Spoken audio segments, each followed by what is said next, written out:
Donc, bonjour à tous. Tout d'abord, permettez-moi de remercier la chaire de gouvernance et régulation de m'avoir invité à modérer ce petit déjeuner sur la 5G. Je m'appelle Georges Joupis et je suis directeur chez Frontier Economics depuis 20 ans et je conseille sur les questions de réglementation et stratégie dans le secteur de la télécommunication. Permettez-moi de commencer avec quelques observations sur le déroulement de ce petit déjeuner. Je vais faire une courte introduction moi-même et après je vais inviter nos intervenants à faire leur présentation.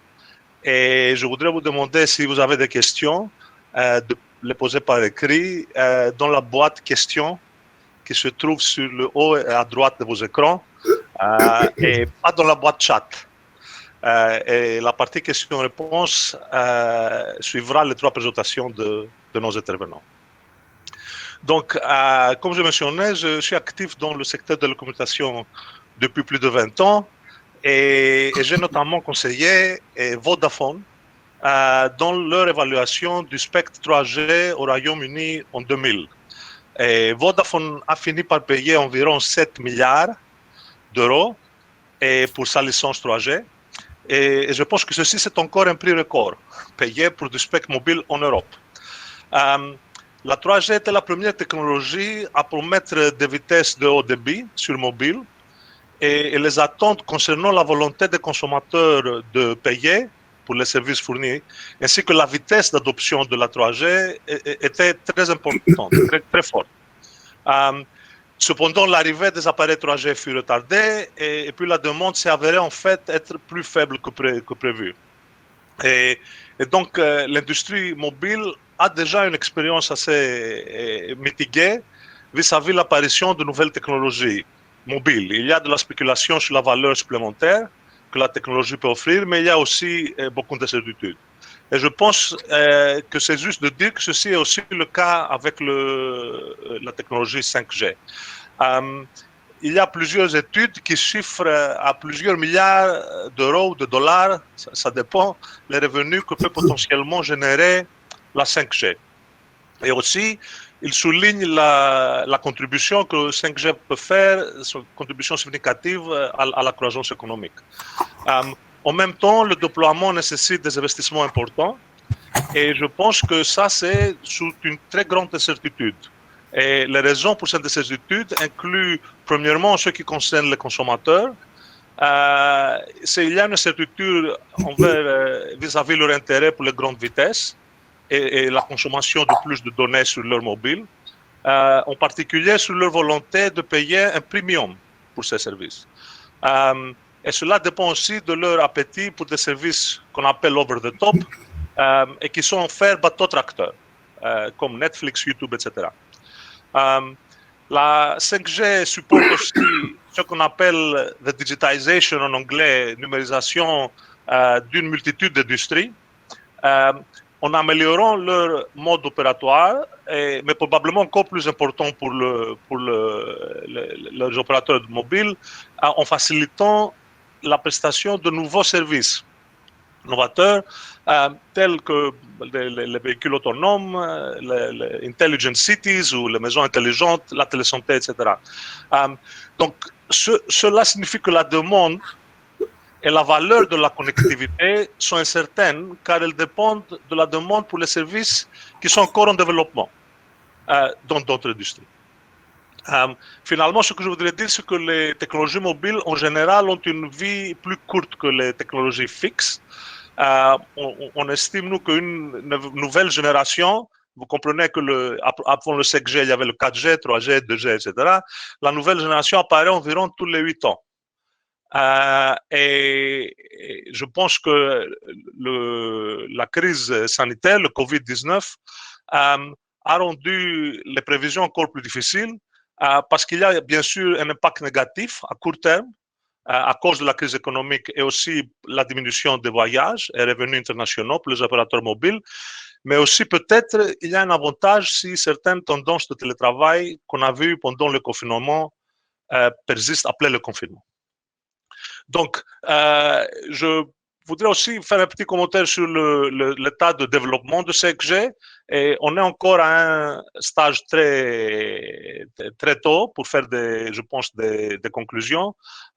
On a regardé un peu le take-up, l'adoption de 5G dans 8 pays d'Europe qui sont la France l'année dernière.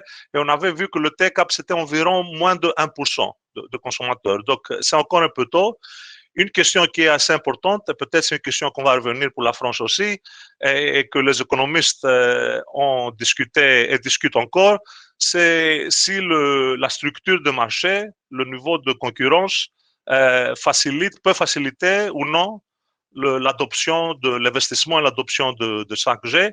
Et ce que je fais, c'est de regarder un peu la différence de l'adoption dans les différents pays par rapport à s'ils ont 3 opérateurs ou 4 opérateurs. Donc, c'est un test très simple et à ce moment-là, l'évidence qu'on a, on ne peut pas faire de conclusion.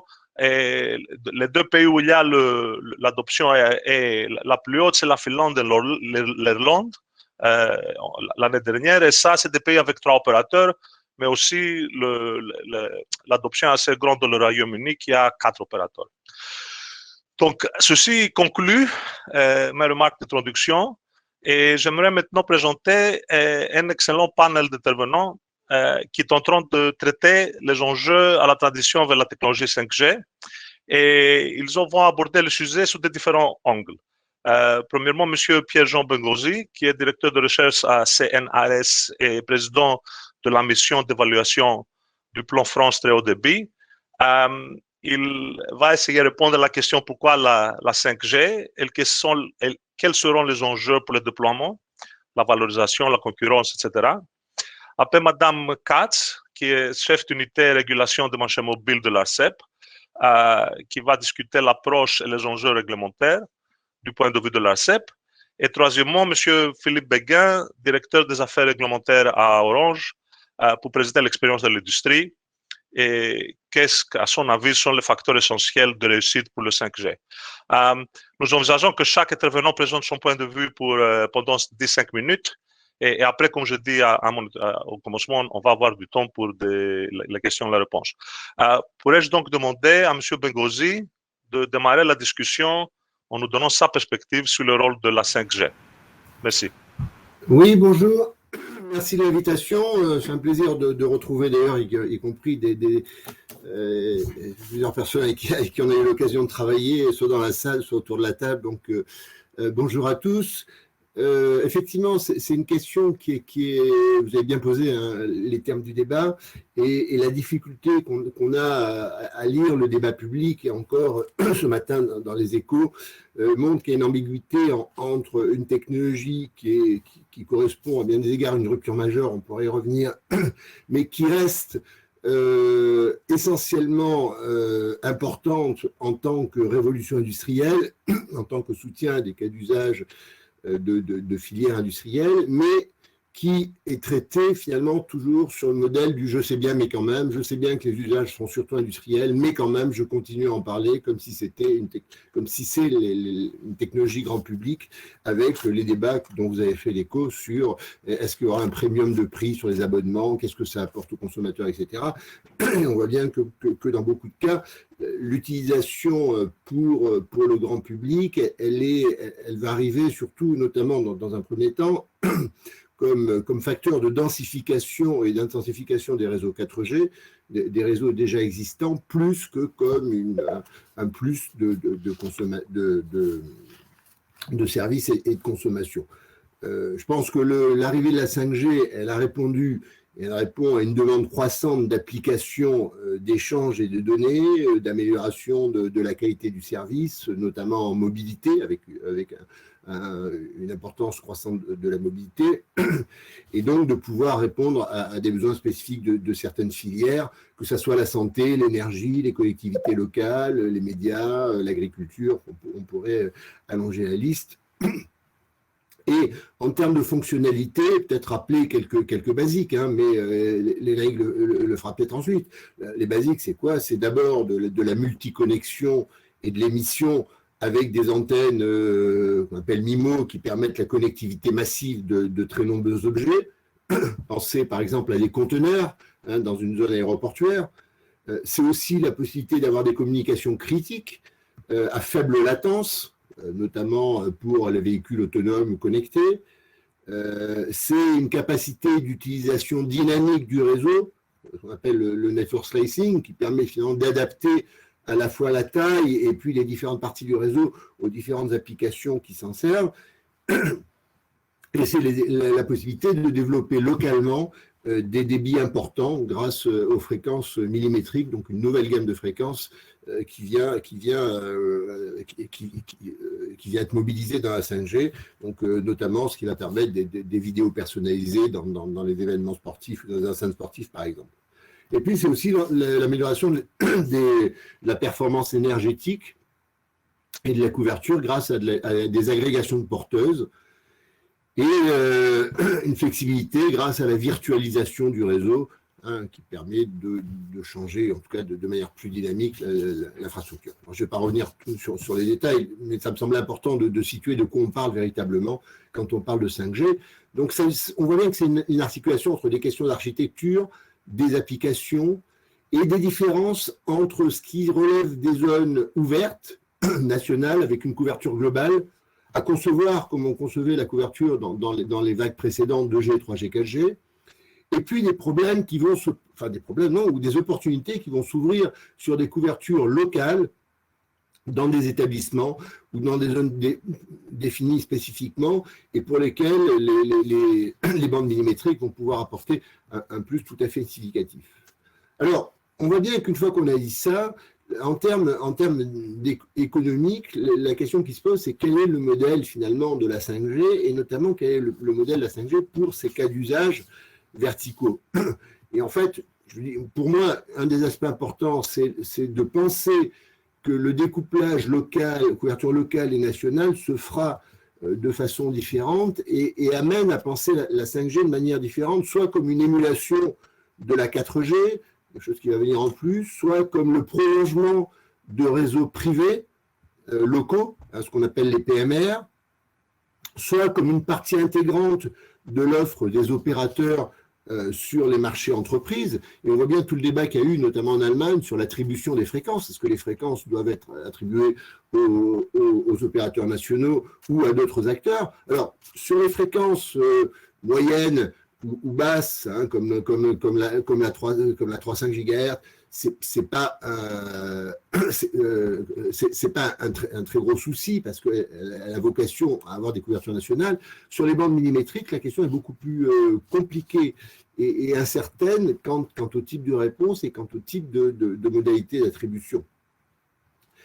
Et puis, le point qui va être derrière aussi en termes de modalité économique, c'est comment va se cristalliser le partage de la valeur des données entre les différents acteurs, entre des plateformes partagées, entre des solutions ad hoc qui seront développées éventuellement sur certaines applications ou avec des solutions propriétaires plus ou moins fermées. Et l'ambiguïté dans les débats sur ces modèles économiques, c'est d'une part que la 5G n'est pas la seule technologie à pouvoir répondre aux besoins des verticales. Donc on a de fait une concurrence qui s'opère avec d'autres types de réseaux. Alors que ça soit pour les objets connectés avec les réseaux bas débit, LoRa, Sigfox, ou qu'il s'agisse pour des capteurs faiblement communicants ou des objets faiblement communicants des réseaux ouverts, ne serait-ce que la Wi-Fi, ou des réseaux privés, comme les PMR, j'en parlais tout à l'heure, ou bien, voire même des normes spécifiques, comme les normes ITSG5 qui ont été proposées dans l'automobile. Donc on voit qu'on a une diversité de l'écosystème, qui est une diversité à la fois sur l'architecture, les applicatifs, la gestion du réseau, mais aussi une diversité dans le mix technologique, finalement à l'appui des besoins de ces verticales et qui, tout ça créant des formes de concurrence un peu inédites. On n'a plus simplement une concurrence entre opérateurs qui vont chercher à prendre la plus grande part de marché et puis jouer sur la couverture, sur les prix pour promouvoir la 5G. C'est ce qu'on voit apparaître hein, sur les premières actions commerciales, mais une concurrence qui va être beaucoup plus compliquée et beaucoup plus compliquée à la fois à comprendre et à réguler parce qu'elle remet en cause assez fondamentalement, comme on l'a vu dans l'âge de l'économie numérique, dont la chaîne de valeur traditionnelle ou l'organisation historique traditionnelle des réseaux télécoms, avec des questions importantes d'interopérabilité. Et puis pour conclure, donc, on voit bien que finalement, si on essaie d'avancer dans la caractérisation de ces modèles économiques, elle est aussi difficile à prendre en compte parce que les points de vue ne sont pas les mêmes et se mélangent très largement dans les débats autour de la 5G. À la fois, finalement, parce que l'effet de la 5G sur les filières industrielles, il joue sur les capacités de réorganisation de la production et de la chaîne de valeur et de la supply chain. Elle joue sur le contrôle des données produites par les usages. Et on a bien vu, notamment dans les négociations, dans les choix qui ont été faits dans l'industrie automobile, que dans certains cas, les constructeurs automobiles préfèrent se tourner vers les plateformes telles que Google plutôt que vers les opérateurs télécoms pour assurer la connectivité des véhicules. Hein. Moi, j'ai des témoignages de grands dirigeants de constructeurs français qui me disent « Oui, mais la première question, c'est est-ce que Orange ne va pas venir… » pour citer, mais on pourrait aussi parler d'SFR, de Bouygues et de Free, je ne vais pas faire de jaloux, est-ce qu'ils ne vont pas se servir de la connectivité pour nous prendre le contrôle des clients, etc., alors que c'est nous qui vendons les voitures, etc. Et finalement, on préfère avoir des plateformes un peu génériques, telles que Google ou Android, pour éviter d'avoir cette relation un peu déséquilibrée, en tout cas vécue telle qu'elle, par les constructeurs. Les autres effets, c'est donc le partage de la valeur entre qui investit, quand, dans les réseaux, dans les capteurs, dans les logiciels, et qui en tire les bénéfices. Alors là aussi, c'est des questions qui ne sont pas inédites, hein, qu'on avait retrouvées il y a quelques années sur l'échange de données informatisées. Hein. C'est-à-dire que les gains qu'on peut avoir pour les entreprises, c'est des gains de productivité. Hein. Regardons les usages qu'il y a actuellement au niveau de la SNCF ou d'Aéroports de Paris, par exemple, sur ces technologies. Ça peut être des gains liés aux économies associées à de nouvelles applications. Je pense notamment au secteur de la santé, hein, tout ce qui relève de la télémédecine. Et puis, ça peut être des gains liés au développement de nouveaux services, en particulier autour des voitures connectées.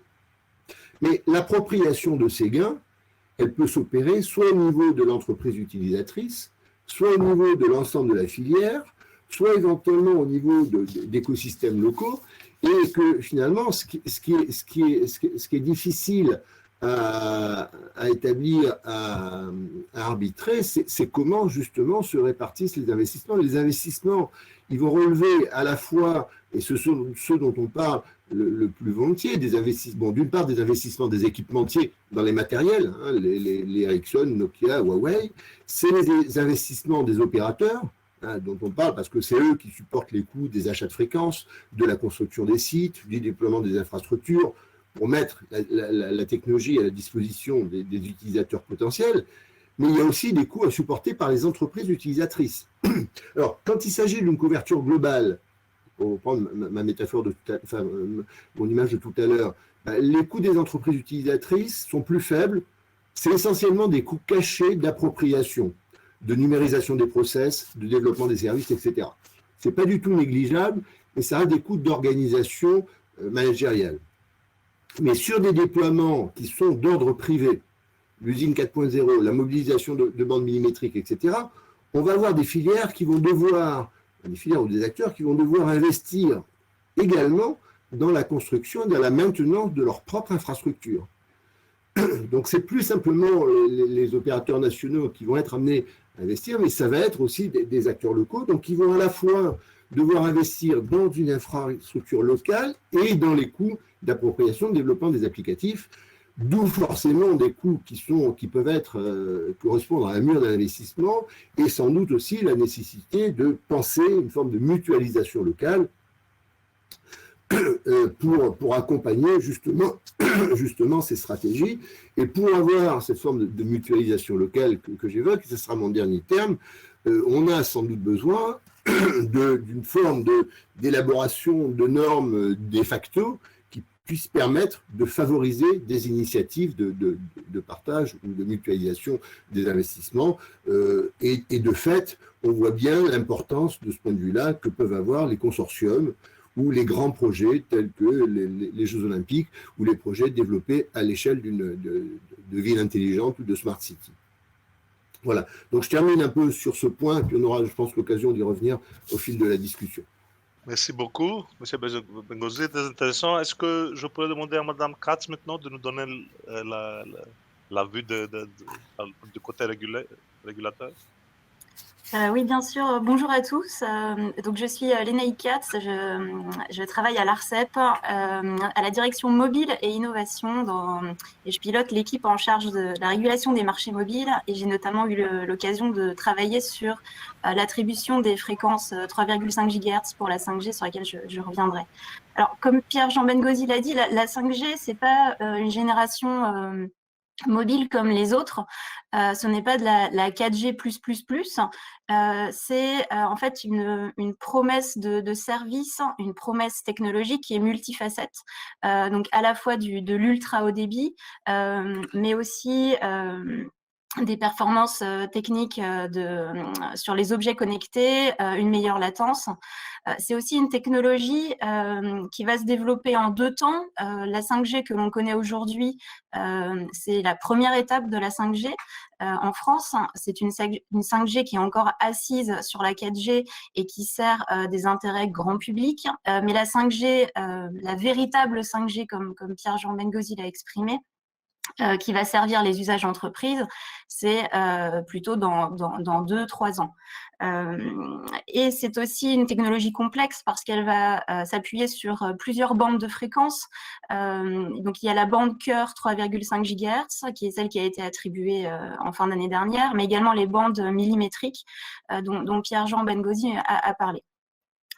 Donc voilà, c'est une génération très particulière et sur laquelle il y a des enjeux. Je dirais qu'il y a 3 grands enjeux du point de vue de l'ARCEP. Il y a 2 enjeux qui sont classiques, qui sont l'aménagement numérique du territoire, la dynamique concurrentielle, et puis un enjeu qui est nouveau, qui est la compétitivité des entreprises et l'innovation. Donc pour travailler sur ces enjeux, l'ARCEP a on va dire un fonctionnement en 3 temps. L'étape centrale est évidemment l'attribution de fréquences. Mais avant l'attribution de fréquences, on peut faire également des choses. Et puis ensuite, il y a l'accompagnement du marché, la régulation du marché, une fois que les lancements commerciaux ont été faits. Le premier temps, avant l'attribution de fréquences, c'est un temps expérimental. Face à la 5G, qui est vraiment nouvelle, l'ARCEP a eu une démarche d'humilité. En fait, on ne sait pas véritablement à quoi elle va servir, à qui elle va bénéficier, à qui elle va être utile, pour quels usages. Et donc, on a ouvert il y a 3 ans des expérimentations, c'est-à-dire qu'on a délivré temporairement des autorisations d'utilisation de fréquences à des industriels, à des opérateurs mobiles, et c'était également ouvert à des start-upers. Enfin voilà, c'était vraiment très ouvert. On l'a fait sur la bande 3,5 GHz. Cette expérimentation est désormais terminée, mais on est en train de le faire sur la bande 26 GHz, donc les bandes millimétriques. Et donc, vous avez des industriels qui se sont saisis de ces expérimentations. Par exemple, en ce moment, pour n'en citer que 3, qui vont reprendre aussi les exemples que Pierre-Jean donnait, le port du Havre fait des expérimentations. On parlait de containers tout à l'heure. Le Vélodrome de Saint-Quentin-en-Yvelines fait une expérimentation aussi autour de l'événementiel sportif. La gare de Rennes fait également des expérimentations. Voilà, donc c'est l'occasion pour les secteurs de tester des usages et c'est une façon aussi pour l'ARCEP d'inciter à la demande, d'inciter à l'exploration des usages et également d'apprendre pour ensuite élaborer la procédure d'attribution de fréquence qui sera la meilleure possible. Alors, l'enseignement sur la bande 3,5 GHz, c'était qu'il y avait une appétence finalement assez faible de l'industrie française sur cette bande, contrairement à ce qu'on avait vu en Allemagne. Et donc, dans la procédure d'attribution de fréquences que l'on a menée l'année dernière, il a été fait le choix de privilégier du coup une approche des licences nationales pour les grands opérateurs mobiles. Donc, ce qui m'amène à notre deuxième temps d'action en tant que régulateur. Je vais vous parler des attributions de fréquences, puisque c'est notre outil central pour créer un cadre réglementaire incitatif, voire obligatoire sur le marché. Donc, les fréquences étant une ressource rare, un bien immatériel de l'État, l'ARCEP attribue des droits d'usage aux opérateurs mobiles en contrepartie d'obligations, de cahiers des charges à respecter. Donc, c'est un outil au service des politiques publiques.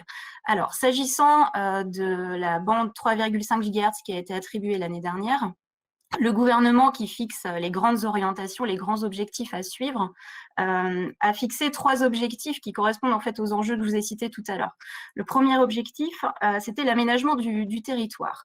Ne pas avoir une 5G des champs et une 5G des villes et s'assurer qu'il y ait une amélioration de la qualité de service avec l'introduction de la 5G.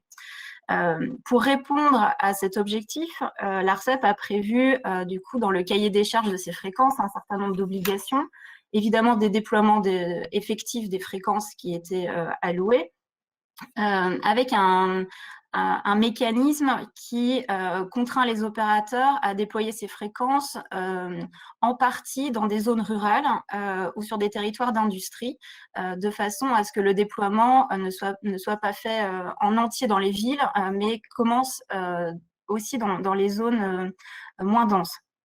Il y a eu aussi une obligation de monter en débit sur l'ensemble des sites des opérateurs, de façon à améliorer les performances de la data pour l'ensemble des Français. Et enfin, une couverture des axes routiers, avec un certain nombre de performances associées. Voilà pour l'objectif d'aménagement du territoire. Le deuxième objectif que le gouvernement nous a fixé, c'est l'innovation, c'est les services aux verticaux, aux industriels, aux entreprises, eu égard aux caractéristiques de la 5G à venir.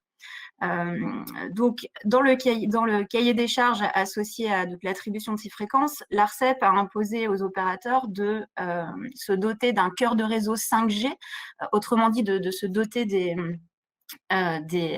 innovations technologiques amenées avec la 5G d'ici 2023, et surtout de faire droit aux demandes de services des verticaux, dans la mesure où il n'y avait pas de bloc de fréquences réservé à ces industries, à ces verticaux, contrairement à l'Allemagne. La France a fait le choix d'avoir une attribution aux grands opérateurs mobiles avec une obligation de servir les intérêts des verticaux. Évidemment, c'est l'intérêt commercial des opérateurs de le faire. Disons que c'est un garde-fou réglementaire sur le sujet. Le dernier objectif que le gouvernement nous a donné sur ces fréquences, sur la bande cœur de la 5G, c'est l'équilibre concurrentiel. On est sur un marché français qui est très dynamique, avec 4 opérateurs, et l'introduction d'une nouvelle technologie ne devait pas venir casser cette dynamique. C'est le choix qu'a fait le gouvernement, et donc nous a demandé de nous assurer, à travers l'attribution de ces fréquences, que les 4 opérateurs pourraient continuer pour être en capacité de fournir des services 5G de qualité. Alors, pour traiter cet objectif de dynamique concurrentielle, il y a plusieurs points d'accroche. Le plus important, je pense, c'est les modalités de la procédure. Il se trouve que sur la bande 3,5 GHz, plus vous avez de fréquences, plus vous pouvez proposer des services à un meilleur débit. Donc, il fallait s'attacher à ce que la procédure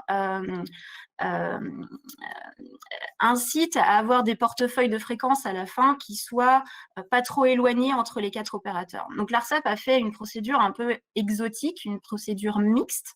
Elle a certes fait des enchères, mais avant les enchères, en fait, elle a proposé une partie du spectre pour un montant fixe, contre des engagements. Cela a permis en fait aux 4 opérateurs et notamment aux plus petits d'entre eux d'avoir un minimum de fréquence 5G pour hors enchère. En échange d'engagement. L'ARCEP a également mis des caps en fréquence pour s'assurer qu'un opérateur ne pouvait pas rafler trop de fréquences dans cette attribution. Voilà, donc ça c'est vraiment au sens de la procédure. Il y a eu tout un mécanisme pour viser un équilibre concurrentiel. Assurer un équilibre concurrentiel, ça passe aussi par une réflexion sur la viabilité économique pour les 4 opérateurs et donc s'assurer que les obligations de déploiement qui sont associées à des coûts pour les opérateurs ne soient pas démesurées et permettent aux 4 opérateurs d'être compétitifs. Cela s'accompagne aussi d'un cadre très large qui dépasse la 5G sur la mutualisation des réseaux qui donc cherche à trouver un équilibre entre la concurrence et l'investissement. Enfin, sur l'objectif concurrentiel, l'ARCEP a prévu un engagement d'accueil des MVNO, ce qu'on appelle les opérateurs mobiles virtuels, comme un levier de concurrence additionnelle sur ces services. Alors, les MVNO d'aujourd'hui ne sont pas forcément les MVNO de demain, avec tout le potentiel technique de la 5G et la diversité des usages qui va en résulter, il est possible que d'autres acteurs que les 4 grands trouvent des modèles économiques particuliers sur des niches. Et c'est pour ça que l'ARCEP a introduit cette obligation d'accueil sur les réseaux d'accès. Je ne parle pas de la valorisation du patrimoine, puisque c'est un objectif aussi financier du gouvernement, puisque ça ne relève pas de l'ARCEP, c'est une décision du gouvernement, mais qui n'est pas neutre non plus dans l'équilibre concurrentiel à rechercher. Voilà pour l'attribution des fréquences. Alors, en tout cas sur la bande 3,5 GHz qui a été faite l'année dernière. L'ARCEP ne pose pas son crayon une fois que les attributions sont faites. Il y a un cadre réglementaire qui continue avec le lancement commercial des opérateurs sur la 5G pour inciter aux usages, inciter à investir. De manière générale, l'ARCEP croit beaucoup à ce qu'on appelle la régulation par la data, la régulation par les données.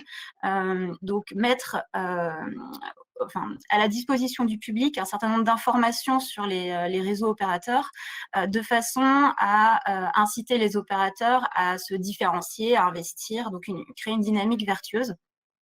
Donc, ça passe par des cartes de couverture mises à disposition par les opérateurs. Ça passe par un observatoire des déploiements. On le faisait déjà sur la 4G, c'est particulièrement important sur la 5G. Pourquoi? Parce que la 5G, comme je le disais tout à l'heure, elle peut s'appuyer sur plusieurs bandes de fréquences qui vont avoir des performances techniques différentes. Donc, si on veut bien éclairer le consommateur et créer les bonnes incitations du secteur à investir, il faut donner cette information de performance, cette information sur les bandes de fréquences effectivement déployées aux consommateurs. Voilà. Le travail n'est pas du tout fini. Devant nous, il y a les bandes millimétriques, la 26 GHz. Donc, on est dans ce travail on est dans cette phase d'expérimentation côté ARCEP et on va préparer la procédure d'attribution avec des enjeux plus compliqués. Il y a une grande question, comme Pierre-Jean Mengosi l'a dit, qui est va-t-on faire des attributions locales, va-t-on faire des attributions nationales, à quel type d'acteurs on va s'adresser avec ces attributions et voilà, on continue à travers les expérimentations qui sont menées actuellement et les discussions qu'on a avec le secteur, on travaille on est dans cette phase de réflexion sur l'avenir. Voilà, donc pour terminer, la 5G, elle est vraiment à ses débuts et elle n'a pas encore délivré toutes ses promesses. On ne sait pas encore comment elle va se développer. Donc voilà, l'ARCEP a posé un cadre et continue de le faire avec les prochaines attributions de fréquences pour inciter au maximum au développement des usages et à l'investissement. Je vais terminer mon intervention là-dessus. Merci. Merci beaucoup. Madame Katz, peut-être Monsieur Beguin maintenant peut nous donner l'expérience de l'industrie. Monsieur Beguin. Bonjour à tous et à tous. Oui, donc moi je vais vous parler de l'expérience de l'industrie, notamment l'expérience d'Orange, puisque donc je suis directeur des affaires réglementaires d'Orange.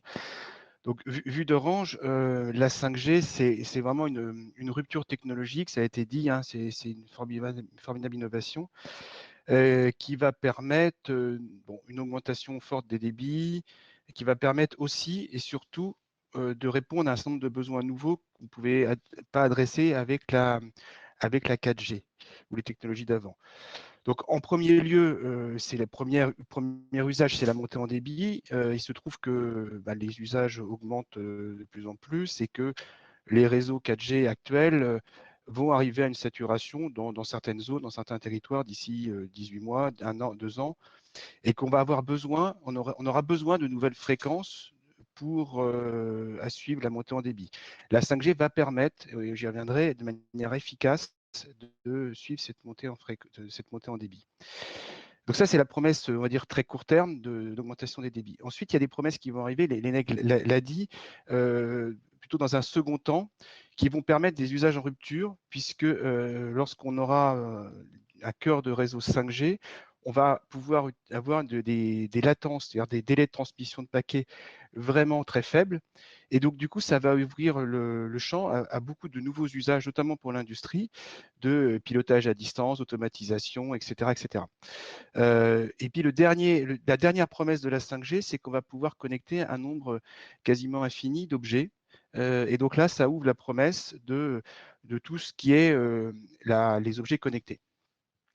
Donc côté Orange, donc nous on a lancé nos offres 5G à la fin de l'année dernière. On a ouvert notre réseau 5G commercialement à la fin de l'année dernière. D'abord sur 15 communes et on l'a rapidement étendu à 160 communes. On a fait un choix qui est de s'appuyer quasiment essentiellement sur la bande cœur de la 5G, c'est-à-dire la bande 3,5 GHz.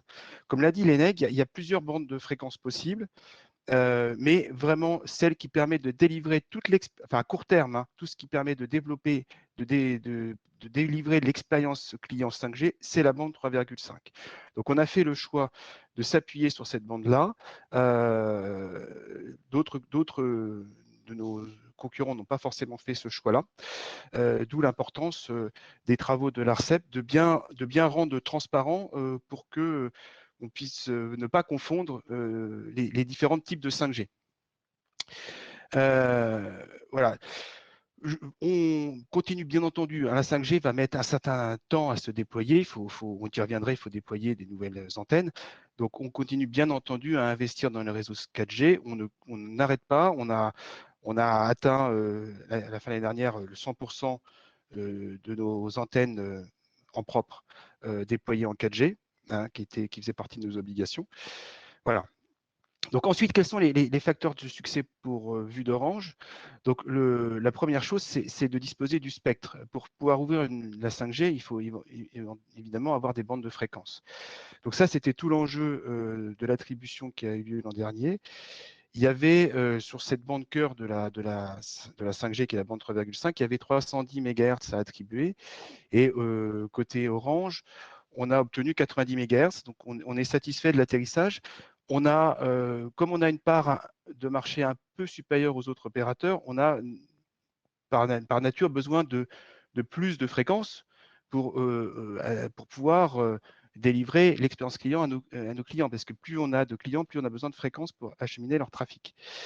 On a également, puisque la 5G ne se limite pas à la bande 3,5, hein, puisque notamment pour couvrir les zones rurales, on utilise ce qu'on appelle des bandes basses, hein, donc les bandes 700 MHz notamment.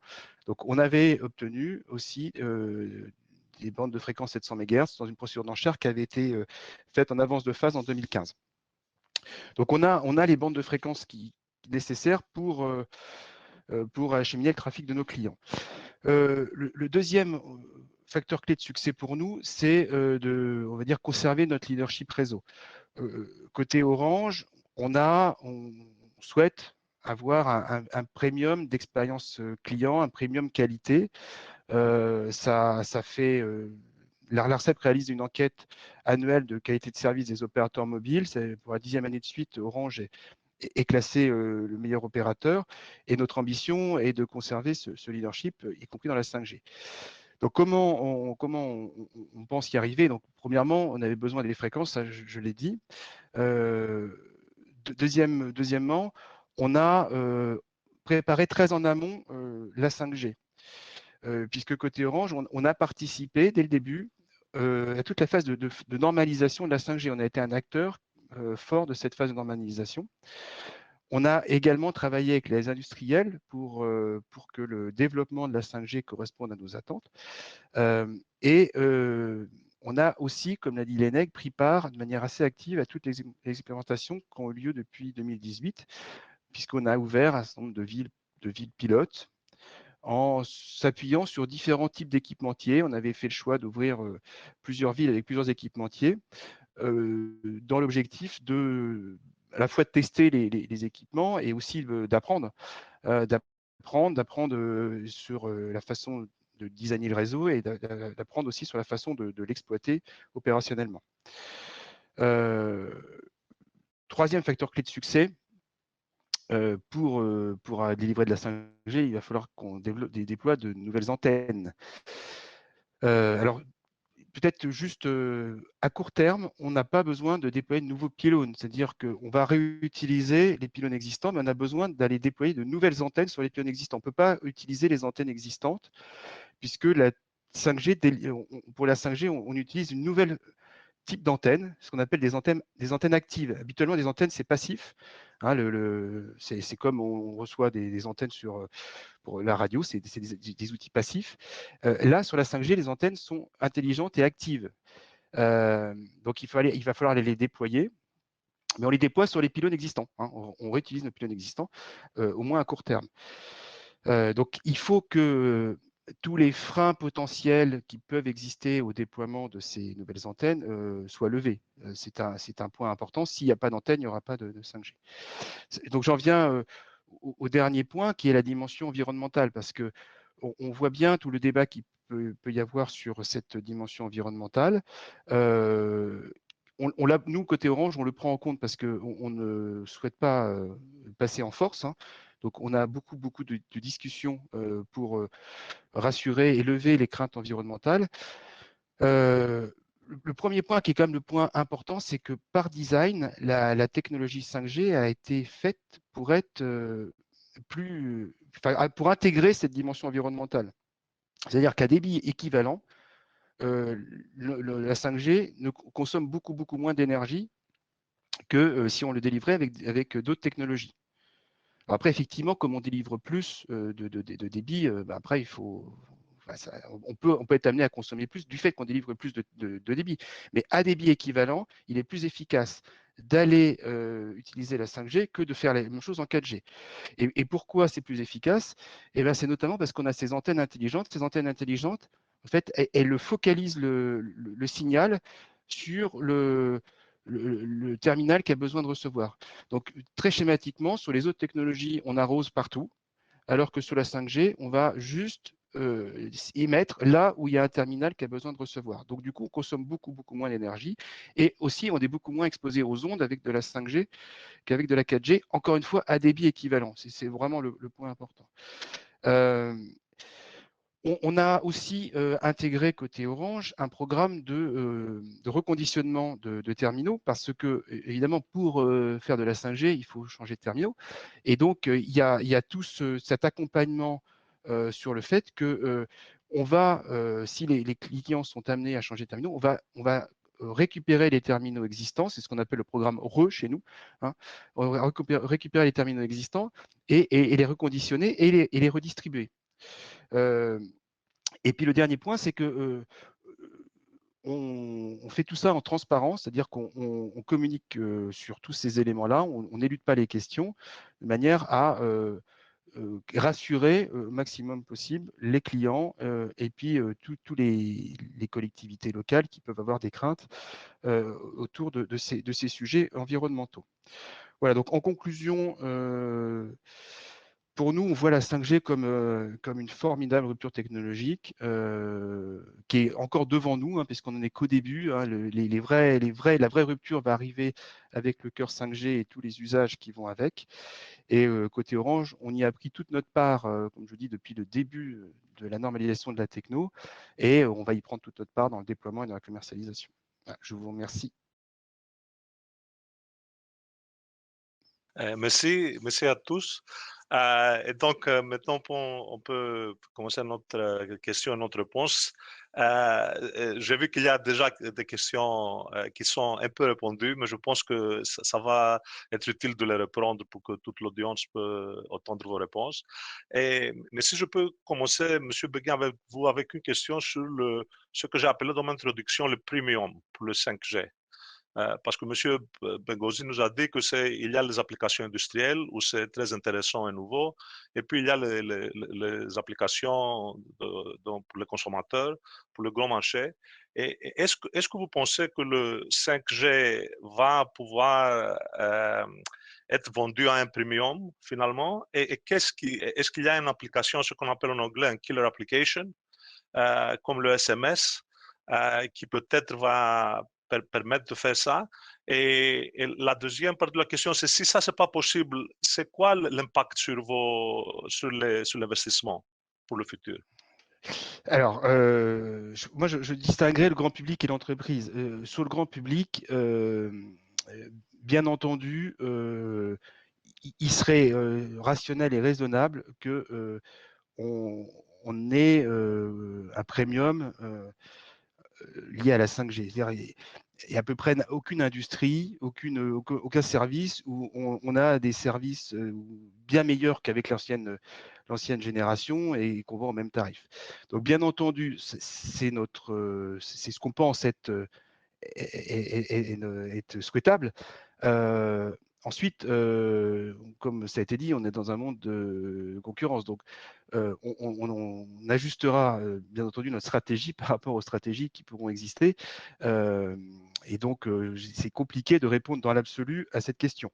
Voilà, donc il y a ce qui nous semble rationnel et souhaitable, qui est que bien meilleure technologie, bien plus de débit, donc logiquement devrait appeler un premium, et le rationnel de la concurrence. Donc on ajustera notre stratégie. Ensuite, je pense que que la vraie rupture va effectivement être sur le monde entreprise, et c'est là qu'on devrait avoir, je dis devrait parce que c'est encore en devenir, on devrait avoir, en plus que des killer applications, c'est vraiment des usages nouveaux qui sont probablement qu'on touche à peine. Tout ce que on a nous on a des tests en cours avec des usines connectées où on pilote des robots. Enfin on pilote, ou les robots se pilotent eux-mêmes grâce à la technologie 5G. Donc là, ça ouvre un champ effectivement énorme de rupture technologique, et probablement des business models. C'est plus que d'ailleurs des premiums, ça va être des business models qui vont se créer autour de la 5G. Donc c'est autour de ça probablement qu'il y aura vraiment un gain à espérer. Mais ça, comme on l'a dit tout à l'heure, en fait, pour l'instant, on déploie de la 5G, mais on utilise le cœur 4G de notre réseau. Et donc, tous ces promesses de très faible latence, ou comme a été dit par Pierre-Jean, de slicing, on ne pourra pas l'explorer à 100%. Donc, on ne pourra avoir tout ça que lorsqu'on aura ce cœur 5G. Et ce cœur 5G, c'est en gros à partir de 2022-2023 qu'on devrait l'espérer. Voilà. Ensuite, pour ce qui est du business model, bien entendu, on a nous enfin le débat, c'est que la 5G, c'est bien entendu des investissements importants. Déjà, c'est des fréquences qu'on a achetées. On a payé un peu moins de 900 millions d'euros de fréquences quand même, uniquement pour les fréquences 3.5, sachant qu'avant, il y avait eu les enchères pour les 700, où on avait aussi payé quelques centaines de millions d'euros. Donc, il y a les fréquences à acheter. Il y a ensuite de lourds investissements, parce que comme l'ENEG l'a dit, on a un cahier des charges où on doit déployer un certain nombre de sites, et de façon indépendamment de ce cahier des charges, pour apporter la 5G à nos clients, de toute façon, il faut bien qu'on déploie les sites. Donc ça, c'est des lourds investissements. Comme je dis, on utilise les pylônes existants, mais on va quand même, sur chaque pylône, redéployer des antennes, et des antennes qui sont en rupture. Donc, c'est pas un travail qui est simple d'aller redéployer une antenne sur un pylône 5G. Donc, c'est assez lourd en termes de charge et de coûts. Donc ça, c'est des investissements. Et bien entendu, tout ça, il faut l'amortir. Et malheureusement, vu de nous, c'est que le marché ne permet pas forcément, au moins sur le grand public, d'avoir une augmentation forte des tarifs, d'où l'importance d'avoir une régulation, on va dire, raisonnable, c'est-à-dire de ne pas avoir des surcharges d'obligations, d'où aussi l'importance, et nous on a milité très fortement là-dessus, que les fréquences soient attribuées sur un délai long, c'est-à-dire que plus on a les fréquences pour un délai important, et plus on peut amortir le coût des fréquences sur ce délai. Donc, nous, on avait milité, comme le prévoit le cadre européen, que les fréquences soient attribuées pour une durée de 20 ans, de manière à ce qu'on puisse justement établir notre business model sur 20 ans. Voilà. Ok, merci. Et je voudrais peut-être demander une question à M. Begrozi. Madame Katz a fait l'observation que l'attribution de fréquences en Allemagne était différente qu'en France. Et je pense, j'ai entendu dire que l'industrie en France était moins intéressée que l'industrie en Allemagne d'avoir les fréquences elles-mêmes. Et est-ce que vous pensez ça va faire une différence au niveau de la compétitivité de l'industrie française envers l'industrie d'Allemagne? Ou c'est plutôt une question de comment on partage la valeur ajoutée qui va être plus ou moins la même en France et en Allemagne? Moi, je trouve la position de l'entreprise relativement ambiguë en France, pour être très, très direct, au sens où on est un peu sur, et puis bon, on a eu l'occasion, Lénaïque le sait, de faire le tour de table depuis longtemps, un peu des industriels, pour les convaincre de s'approprier, de se lancer dans les cas d'usage et d'expérimentation qui ont été évoqués. Et pas dire que les retours étaient extrêmement enthousiasmants. Il y a eu beaucoup d'expérimentations d'ordre technique, mais sur les aspects industriels, on a une forme de réserve, je pense. Donc la question, pour moi, elle n'est pas uniquement la question du financement et de l'achat des fréquences par les entreprises, c'est plus généralement une vision à la fois globale du développement dans le numérique, et je pense qu'on a une numérisation insuffisante des entreprises, qui fait que finalement la 5G n'apparaît pas, sauf sur certains aspects particuliers, comme un enjeu stratégique majeur. Parce que finalement, alors c'est toujours c'est un peu l'œuf ou la poule, mais pour moi, c'est pas uniquement la question de l'achat de fréquences. Bon, certaines grandes entreprises ont poussé éventuellement, ont pu pousser en Allemagne, un peu moins en France, à se voir attribuer directement des fréquences. Je pense à la SNCF ou à EDF, mais ça reste des cas assez particuliers. Comme je le disais tout à l'heure, moi j'ai plus une vision des usages industriels sur un modèle qui est en prolongement des réseaux locaux, des PMR, où on a finalement des espaces locaux, et sur cette base-là, on peut imaginer d'avoir des financements publics pour avoir des infrastructures partagées ou des formes de mutualisation, comme on peut l'avoir sur des gares, par exemple. Donc je ne suis pas sûr que... Enfin, pour moi, le problème central n'est pas de savoir à qui on va attribuer les fréquences, sauf pour les problèmes des fréquences millimétriques, hein, dont on parlait tout à l'heure, et que Lénaïque a réévoqué, parce que là, les investissements sont moins importants, les besoins de couverture sont moins importants, alors qu'attribuer des fréquences, la 3.5 par exemple, ou réserver des parties de la 3.5 à des acteurs industriels, ça compromet éventuellement la continuité sans couture des réseaux des opérateurs nationaux, et la solution qui a été trouvée par l'ARCEP, qui est de dire on donne des obligations aux opérateurs nationaux de faire des offres raisonnables aux industriels qui ont besoin de ces fréquences, ou à des acteurs type MVNO qui voudraient déployer des services. Je pense qu'elle est beaucoup plus raisonnable et beaucoup plus efficace en termes de qualité du réseau global et de gestion du réseau. Et peut-être pour rebondir finalement aussi sur la remarque de Philippe Béguin, je pense que sur ces modèles économiques, pour moi, la question est difficile d'un côté comme de l'autre.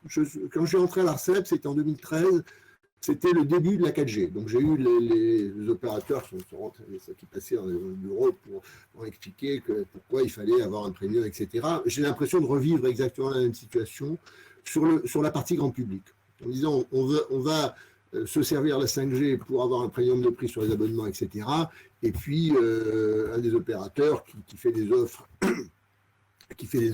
quasiment à prix égal, et donc une impossibilité structurelle.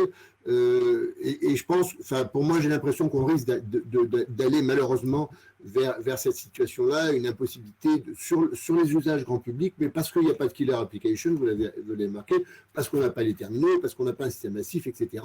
Sauf éventuellement à faire de la discrimination de qualité sur les débits, mais là on retombe sur des problèmes de net neutralité qui vont être de fait posés plus ou moins directement dès qu'on fera du network slicing et dès qu'on aura la possibilité de discriminer les usages de la gestion du réseau selon les applications.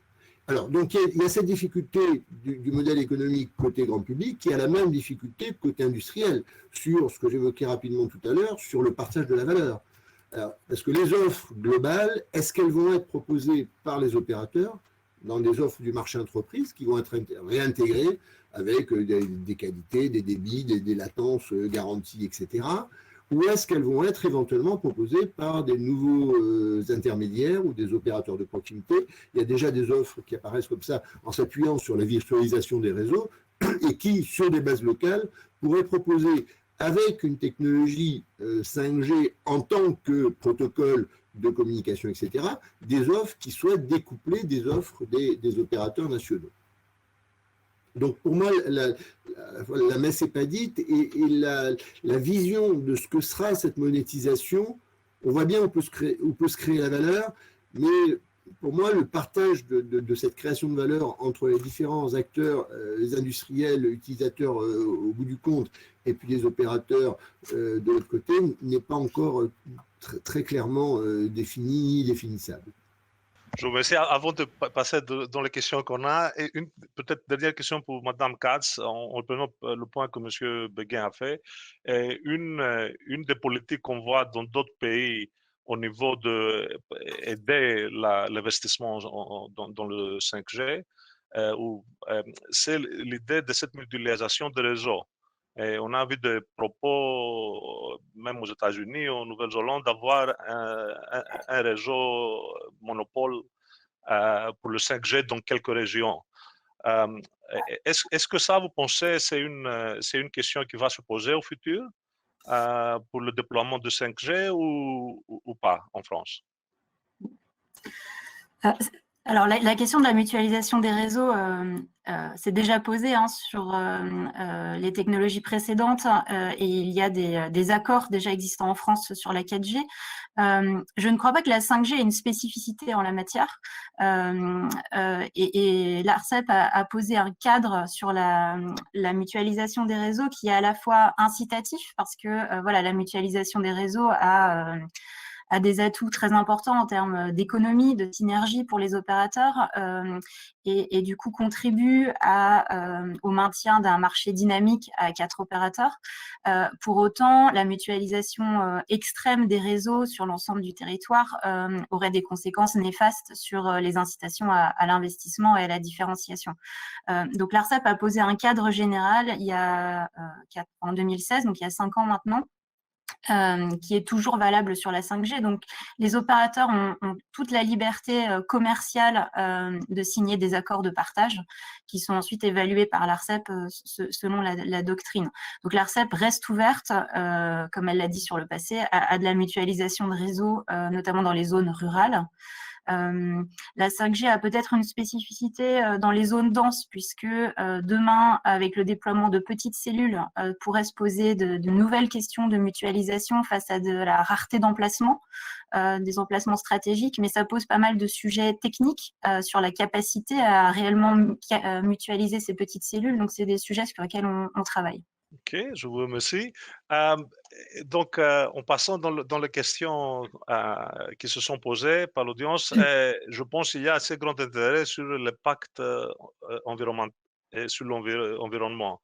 Euh, donc, on a quelques questions sur cela, l'évaluation environnementale de la 5G, et aussi, je pense qu'il y a un rapport de l'ARCEP. Il y a une autre question sur un autre rapport, s'il est d'accord avec celui de HCC.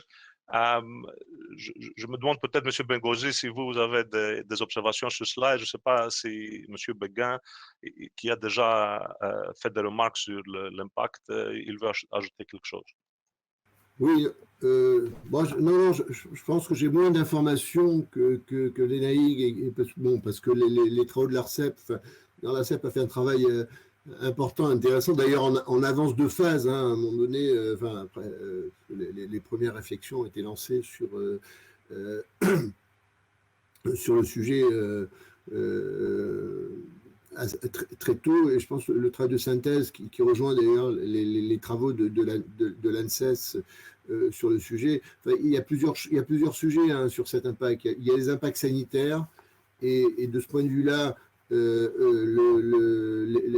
résultats, la plupart des études, hein, je pense, ne montrent pas d'impact particulier, mais notamment parce qu'une grande partie les bandes millimétriques ne sont pas déployées, et toutes les autres bandes sur lesquelles va s'appuyer la 5G sont des bandes qui sont déjà utilisées, qui sont déjà déployées. La bande 3.5, qui est la bande cœur, c'est une bande qui était déjà très largement utilisée pour le WiMAX, et dont tout le monde était ravi qu'on puisse avoir du WiMAX ou du THD radio ensuite, pour pouvoir faire de la couverture de zones qui étaient délaissées, où les gens n'avaient accès à cas de très très faible débit. Donc sur ces aspects sanitaires, sur l'utilisation des bandes principales, je veux dire, il n'y a pas de sujet, parce que c'est déjà des déploiements qui sont en cours, même si l'utilisation n'est pas exactement les mêmes.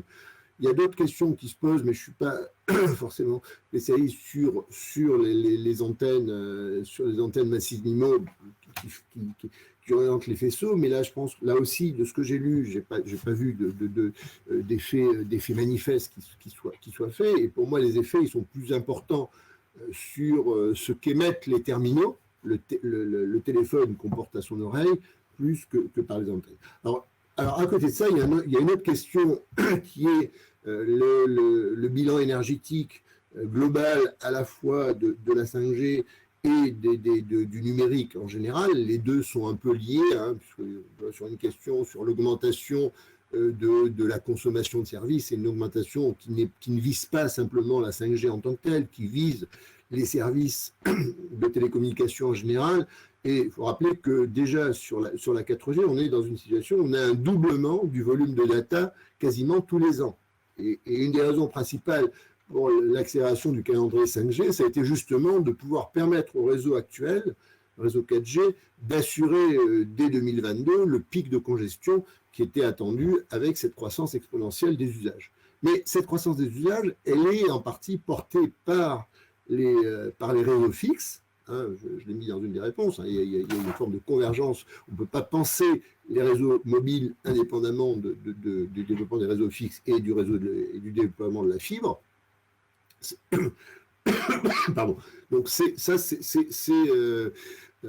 un aspect important. Et le deuxième, d'un point de vue d'économiste, la grande difficulté d'évaluation des impacts, c'est dans quelle mesure on prend en compte ce qu'on appelle les externalités de réseau, hein, c'est-à-dire les effets indirects, on va le dire comme ça, et où on fait la délimitation.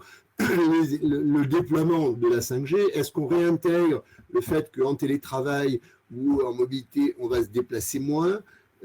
Si on réintègre le commerce électronique, est-ce qu'on met en balance le fait que je prenne ma voiture pour aller au supermarché ou pour aller faire mes courses versus les circuits des livreurs d'Amazon ou d'autres, etc. Le redéveloppement de l'économie territoriale, etc. Donc il y a toute une question qui sont difficile à appréhender sur ces impacts environnementaux, et on voit bien que la plupart des discussions autour de ces travaux, elles portent justement sur quel est le périmètre et quels sont les effets dont on tient compte. Alors, je suis conscient que je ne réponds pas à la question, mais c'est une question qui n'est pas facile à répondre si on veut sortir un peu des positions idéologiques a priori. Merci. Je ne sais pas si M. Beguin ou Mme Katz, vous avez d'autres observations à faire? Oui, moi je peux combler parce que je suis tout à fait d'accord avec ce qu'a dit Pierre-Jean. Enfin, il y a 2 points pour moi. Il y a le point il y a une montée en débit qu'on constate, et après il y a le comment on le fait. Et d'un point de vue technologique, il est plus efficace énergiquement de le faire avec de la 5G qu'avec d'autres technologies. D'une part parce que les antennes, comme j'ai dit, sont des antennes qui structurellement consomment moins, puisque c'est des antennes actives. Et deuxièmement, poursuivre la montée en débit, c'est soit on a plus de spectres, plus de bandes de fréquences, et donc ça c'est utiliser les bandes de fréquences 5G qu'on vient d'obtenir, soit on le fait à spectre constant, mais dans ce cas-là, il faut multiplier les antennes. C'est-à-dire il n'y a pas de secret, c'est le nombre de personnes dans le rayon d'une antenne qui fait la capacité à acheminer. Donc, si on n'a pas plus de bandes de fréquences et qu'on doit le faire en 4G, il va falloir qu'on multiplie les antennes. Et ça, c'est bien plus énergivore que d'aller mettre une nouvelle. Enfin, quand je dis multiplier les antennes, c'est multiplier les pylônes. C'est multiplier les pylônes. Et donc, ça, c'est bien plus énergivore que d'aller remettre juste une antenne active 5G sur un pylône existant. Voilà, donc ça, c'est le point d'un point de vue technologique. Et puis, Pierre-Jean a tout à fait raison. Il faut vraiment prendre en compte les externalisations positives. C'est-à-dire que la 5G, la 5G et toute la montée en débit, ça permet d'éviter des déplacements, ça permet de faire des réunions virtuelles là où avant on se déplaçait, ça permet d'optimiser des courses de livreurs, ça permet d'optimiser, on a des exemples d'agriculteurs qui ont mis des capteurs et donc du coup peuvent surveiller l'arrosage, etc., plutôt que de faire 10 km d'aller-retour pour aller vérifier tous les jours leur capteur. Donc il y a plein d'externalités positives liées à la technologie qui font que la consommation énergétique aux bornes de la société devrait décroître ou ne pas augmenter grâce à la 5G. Voilà. Et donc tout ça, il faut le prendre en compte. Il ne faut pas juste se limiter à regarder les réseaux télécoms et dire les réseaux télécoms, les data augmentent et ils consomment plus. Oui, je peux compléter le point de vue des participants. Enfin, je rejoins tout ce qui a été dit jusqu'à présent. Effectivement, la 5G a été le point de départ, je pense, à réveiller en tout cas toute une question sur l'impact environnemental du numérique. L'avis de l'ARCEP, c'est que le sujet n'est pas la 5G en soi. Le sujet, c'est le numérique au sens large. Et donc, c'est pourquoi nous avons lancé des travaux avec une approche plutôt globale du numérique, quelles que soient les technologies, et d'ailleurs fixes et mobiles.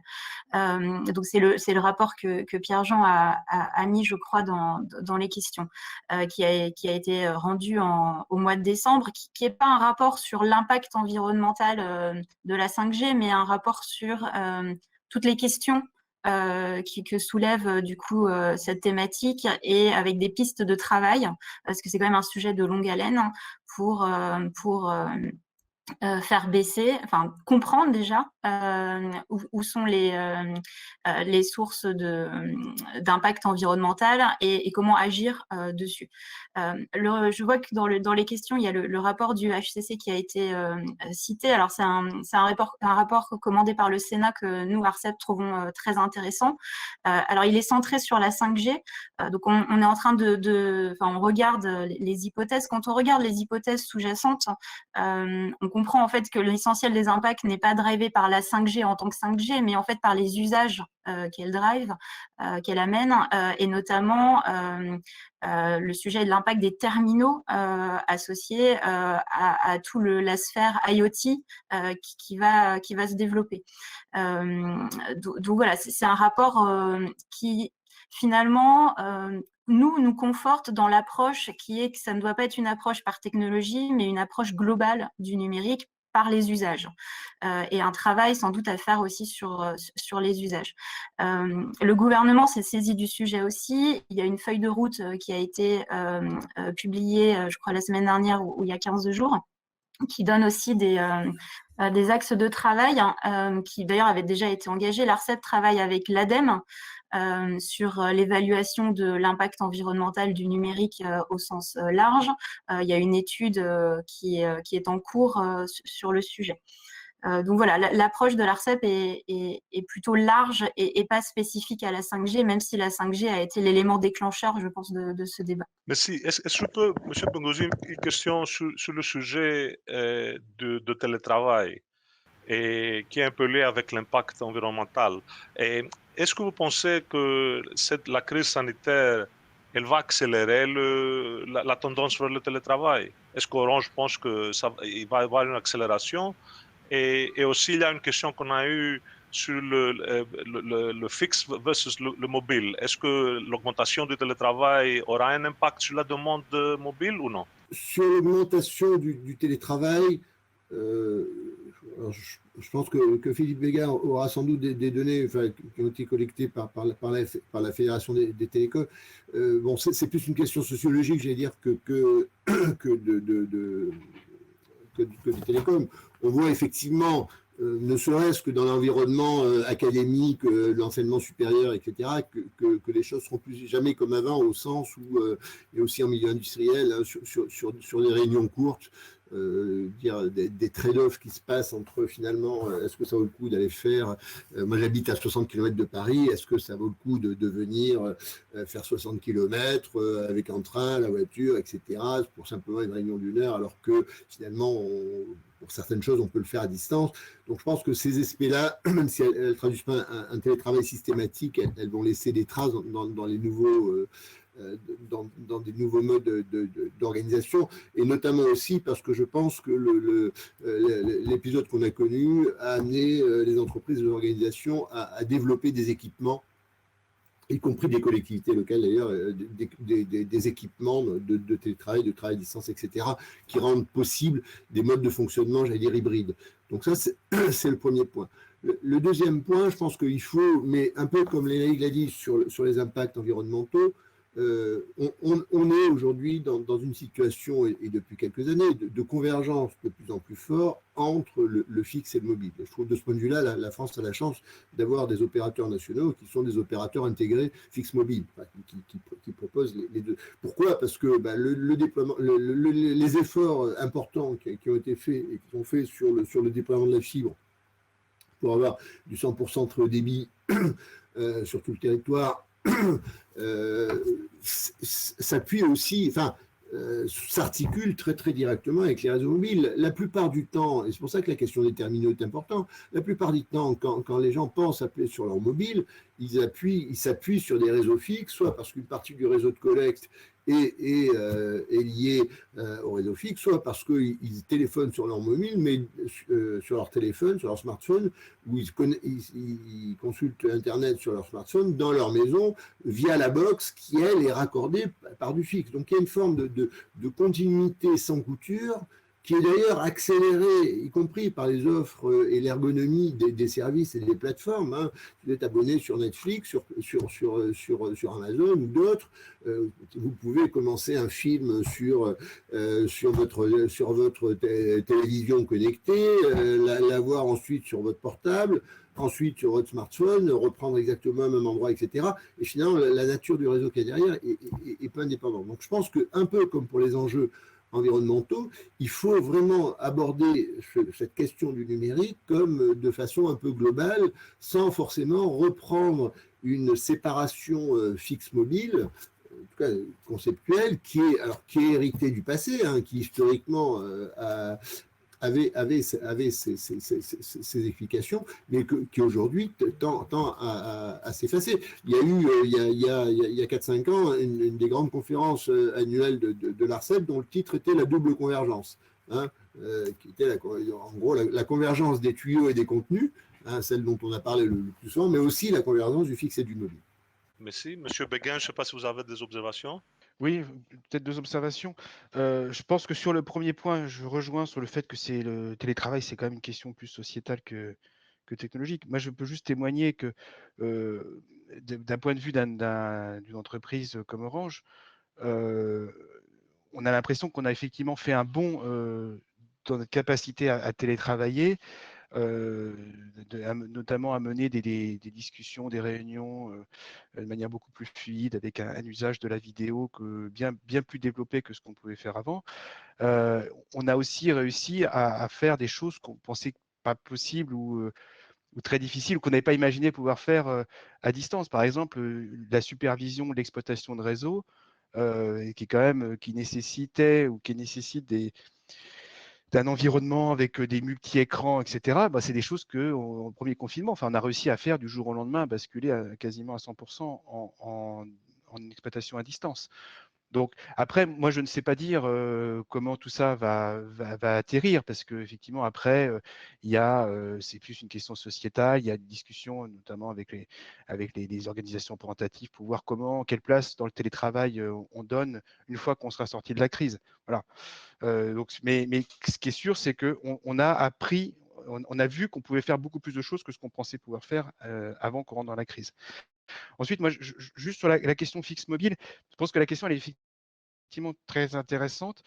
Il faut quand même avoir en tête que en France, on a fait un choix de déploiement d'un réseau fixe basé quasiment à 100% sur de la fibre, donc qui fait que on a une différence par rapport à certains autres pays européens qui n'ont pas fait ce choix-là et pour lesquels les réseaux mobiles peuvent être utilisés pour faire des usages fixes. On pense quand même qu'en France, il peut y avoir des cas d'usage du mobile en fixe parce que nous, on a plutôt tendance côté Orange à penser qu'il faut quand même une complémentarité des technologies. Il y a des endroits où ça peut être anti-économique d'aller déployer de la fibre. Donc, il peut être dans ce cas-là utile d'utiliser d'autres technologies alternatives et notamment du mobile.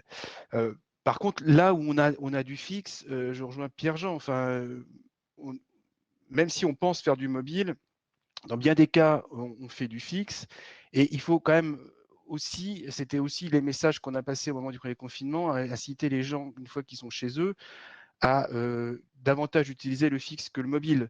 Parce qu'en fait, le fixe, quand on est sur un réseau fixe, on a un canal qui est dédié, qui va chez nous. Et donc, dans le tuyau qu'on a, on peut faire quasiment l'usage infini jusqu'à la dimension du tuyau, mais qui en fibre est quasiment infini. Alors qu'en mobile, c'est une ressource partagée. Une antenne, il y a une capacité d'antenne, et puis donc c'est en gros la capacité d'antenne divisée par le nombre de personnes qui sont connectées à l'antenne. Donc du coup, si tout le monde se met à utiliser l'antenne pour faire des usages fixes, bah, le débit va être dégradé. Donc ça, c'est le premier point. Et le deuxième point, on parlait de la dimension environnementale, il faut quand même avoir en tête que l'efficacité environnementale du fixe est d'un facteur supérieur à 10 par rapport à une mobile. Donc à débit transporté identique, ça consomme 10 fois moins d'énergie de le transporter sur un usage fixe, notamment en fibre, que de le transformer sur un usage mobile. Donc on a quand même intérêt, lorsque le fixe est là, pardon, lorsqu'on a chez soi l'environnement fixe, à utiliser le fixe, d'une part parce que notre expérience client est meilleure, parce qu'on n'a pas les débits partagés, d'autre part parce que l'efficacité énergétique est bien meilleure. Merci, je pense que ça répond à la dernière question qu'on a eue par Anne Faure. Est-ce que il y a deux questions, je pense, pour Madame Katz. Vous avez déjà répondu. Une sur la question des obligations des opérateurs sur le 5G, et puis une autre question sur le risque d'une fracture numérique. Oui, alors sur les obligations de couverture, merci à Pierre-Jean d'avoir envoyé le lien vers la page ARCEP qui les détaille parce qu'elles sont assez diverses et complexes. Mais effectivement, il y a en tout cas, elles traduisent bien un objectif d'amélioration des performances sur l'ensemble des territoires et d'éviter d'avoir la 5G des villes et la 5G des champs.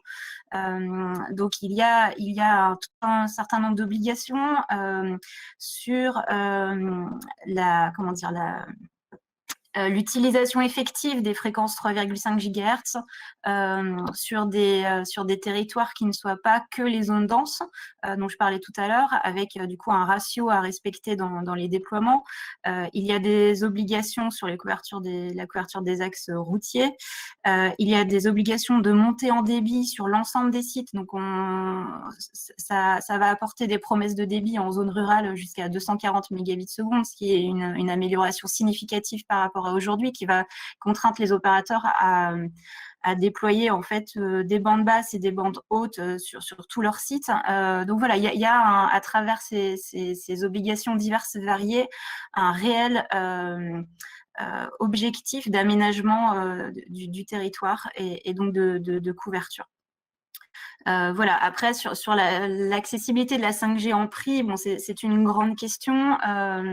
Nous, on est convaincus que le caractère raisonnable des tarifs passe par une dynamique concurrentielle, une concurrence, et donc ça rejoint toutes les actions qu'on prend en ce sens pour maintenir cette dynamique aujourd'hui sur le marché français qui existe en 4G. Ok, je vous remercie. Et donc, une autre question, je pense, qui est liée aux fréquences et les termes avec lesquels elles sont attribuées. C'est une question de, est-ce qu'il y a une distorsion potentielle de compétition, de concurrence entre les opérateurs mobiles qui doivent payer des coûts pour les fréquences, tandis qu'ils sont en train de se concurrencer avec d'autres opérateurs qui utilisent des fréquences sans être obligés de payer pour les utiliser. Et Monsieur Bengoji, je pense que vous avez déjà mis une petite réponse. Je ne sais pas si vous voulez élaborer un peu sur ce point-là. Est-ce que vous pouvez repréciser un peu la question? On a une question qui dit que l'intérêt de 5G face au nouveau développement en 6 GHz, dans un cas, il faut payer très cher les fréquences, dans l'autre, les fréquences sont gratuites. Et donc, est-ce que ça pose des problèmes? Ben, la question, je pense qu'on peut pas distinguer enfin, répondre sans revenir sur ce que je disais au début, c'est-à-dire qu'il y a à la fois dans ces questions de modèle économique, la question des investissements et la question du partage de la valeur. Là, c'est un premier point. Et le deuxième point, mais qui pour moi est un vrai risque pour les opérateurs, c'est que derrière à la fois la virtualisation des réseaux et la possibilité de développer en local au niveau de l'usine 4.0 ou d'une zone industrielle, par exemple, d'une gare d'import, etc., des services applicatifs à haute valeur ajoutée et donc valorisables.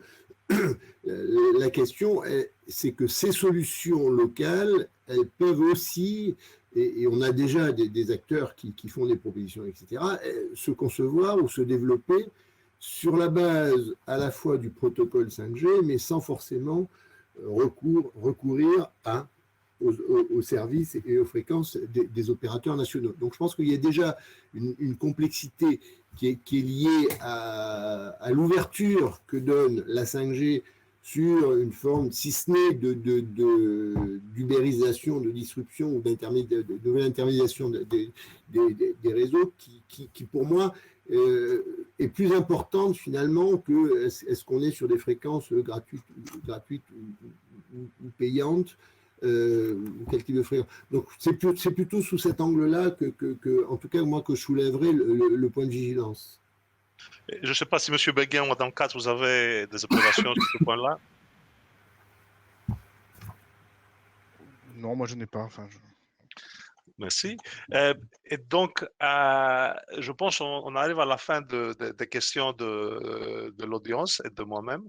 Il y a une toute petite question pour vous, M. Béguin. Vous avez fait une référence pour que le fixe est 10 fois plus efficace que le mobile au niveau de la consommation d'électricité ou l'impact environnemental. Et donc, on a une question, si vous avez plus d'informations sur cela, je pense que ce n'est pas la peine de nous donner maintenant, mais si vous avez des informations sur cela, ce serait utile de le partager. Et donc, l'autre question qu'on a, c'est que le consommateur dépense plus sur le télécom. Et donc, et le télécom, ça devient un peu plus comme l'électricité. Et donc, il y a une question de si ça va être très important de voir, d'examiner la possibilité de tout le monde de participer dans cette transformation, si vous voulez, digitale. Je ne sais pas si, je pense, Madame Katz, vous avez déjà répondu, mais je ne sais pas s'il y a quelque chose que vous voulez ajouter. Juste un mot là-dessus, historiquement, c'est pas ce qu'on observe. Hein. Historiquement, quand on regarde la comparaison des prix des différents réseaux, électricité, gaz, transport, et puis d'autres services et télécom, on a une déconnexion qui est sans commune mesure. C'est-à-dire depuis en gros les années 2010, on a eu une baisse absolument phénoménale du prix des télécoms hein, à qualité constante. Vous avez aujourd'hui des abonnements, enfin, sans même parler des offres à 2 euros qu'ont pu faire certains opérateurs. Mais c'est d'ailleurs un des problèmes, enfin je vais faire la défense des opérateurs, c'est pas mon rôle, mais c'est d'ailleurs un des problèmes, c'est-à-dire qu'on a des tarifs, on l'a bien vu sur la discussion, sur la possibilité de créer du premium de prix sur la 5G ou sur la 4G il y a une dizaine d'années. C'est que les opérateurs investissent aujourd'hui à peu près 20 à 25% de leur chiffre d'affaires dans le déploiement des infrastructures fibres ou mobile, et qu'en fait, on a plutôt des tarifs qui sont historiquement à la baisse. Enfin, tous les chiffres le montrent. Alors bien sûr, la compensation elle est faite sur le volume de data qui est proposé, sur les consommations illimitées, etc. Mais globalement, je pense que le tarif des abonnements, il est pas, enfin, pour moi, il ne tangente pas du tout le niveau des prix de l'électricité. J'espère que c'est enregistré. Je remercie Pierre-Jean de ces éléments, parce qu'effectivement, on a des données, c'est des données qui sont largement publiées par les différentes fédérations. En France, la Fédération française des télécoms, la GSMA, qui est l'association des opérateurs mondiaux. On publie ces données en base comparative entre différentes technologies, et on voit effectivement que, en base 100, hein, parce que les données sont publiées en base 100, et sur 10, 15 ans, on voit le décrochage des tarifs des télécoms par rapport aux autres utilities ou aux autres industries d'ailleurs. Et ça, donc ça, on a toutes les données. Vous pouvez aller chercher sur les sites de la GSMA ou sur les sites de la FFT. Ces données-là sont publiques. C'est des petits documents très intéressants. Alors ça se retraduit aussi sur le chiffre d'affaires du secteur, sur la valorisation du secteur. Là, tout ça, toutes ces données sont documentées, et les courbes sont absolument parlantes, mises en base 100. On voit les courbes télécom faire ça et les autres faire ça. Voilà. OK. Donc, je pense qu'on a couvert toutes les questions. Je voudrais remercier Mme Katz, M. Béguin et M. Bengozi pour leurs interventions. Et moi, j'ai trouvé cette séance très, très, très intéressante. Et donc, je passe à M. Bourseau. Je pense qu'il y a quelques remarques à faire pour finir. Merci. Très bien. D'abord, je tiens à remercier Georges Joupis pour l'organisation et l'animation de ce débat. Merci à Lénaïque Katz, Philippe Béguin et Pierre-Jean Bengozi pour avoir apporté leur connaissance approfondie du sujet et leurs compétences à ces échanges. Alors, j'ai compris que nous allons avoir encore une dizaine d'années pour organiser des débats et des réunions sur la 5G pour découvrir d'abord s'il y a une killer application qui va emporter les usages grand public, et d'un autre côté pour examiner en détail l'ensemble des killer applications là qui vont être très nombreuses probablement dans les usages professionnels.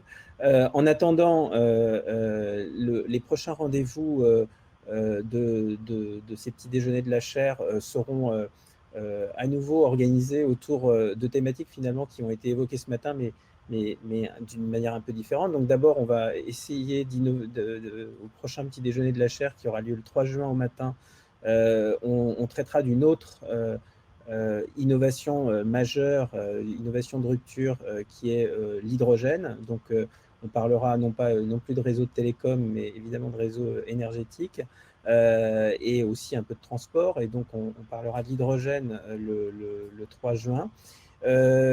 Avant le 3 juin, on aura une réunion avec le Club des régulateurs français et le Network of Economic Regulators de l'OCDE, qui sera organisé le vendredi 16 avril, donc qui sera notre prochaine réunion de la chaire, dans une conférence qui portera sur les investissements nécessaires justement pour verdir l'économie et les enjeux que ça représente pour la régulation des différentes utilities, puisque le verdissement de l'économie passe par des investissements majeurs dans les infrastructures pour adapter les infrastructures, qu'elles soient de transport, de télécom ou et bien sûr énergétique, à la décarbonisation. Donc voilà, nous reverrons bientôt. Il y aura aussi d'autres petits événements qui seront organisés à l'occasion d'une série de sorties de travaux de la chaire, dont un, par exemple, sur les plateformes de travail qui devrait avoir lieu d'ici quelques semaines, mais qui n'est pas encore programmé. Voilà, donc merci infiniment aux participants à cette réunion de ce matin, aux intervenants, bien entendu. Et comme Philippe Béguin l'a rappelé, tous ces échanges sont enregistrés, donc vont être mis en ligne plus tard. Et il y aura aussi une synthèse, comme d'habitude, une synthèse de nos échanges qui sera disponible sous forme écrite. Voilà, et donc à très bientôt pour la suite de nos réflexions communes sur les enjeux de la régulation en général dans différents secteurs d'activité, et toujours souvent autour de la transformation numérique et de la transformation aussi écologique. Merci à vous. Merci, au revoir tout le monde. Merci beaucoup, bonne journée. Au revoir. Merci, au revoir.